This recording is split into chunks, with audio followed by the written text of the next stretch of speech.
Kalau korang punya bajet kurang daripada RM20,000, ni jawapan dia guys. Korang kena ambil Aveta Nova 250 ni. Sekilas pandang dia macam king scooter brand Y itu.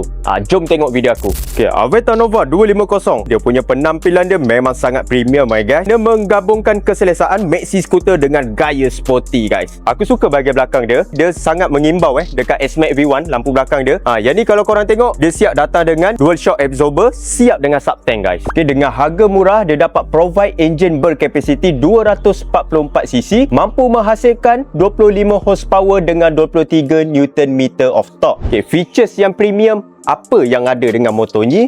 Jom kita tengok.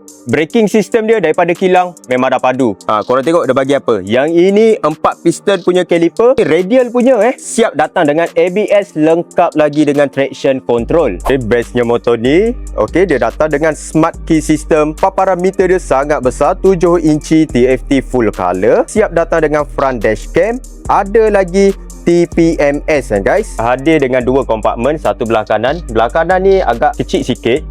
Lepas tu yang ini belah kiri. Yang belah kiri ni dalam, dia siap datang dengan USB port Type A dengan Type C tau. So bila lagi korang nak rasa lebih bergaya, lebih selesa dan lebih berkuasa, this time korang kena ambil Aveta Nova 250 ni. So yang berminat, korang jangan lupa tekan button apply now dekat bawah. Yang penting kita ada ready stock untuk motor ni. Kita juga buat offer penghantaran percuma seluruh Semenanjung Malaysia. Apa lagi guys, jom apply. Ciao.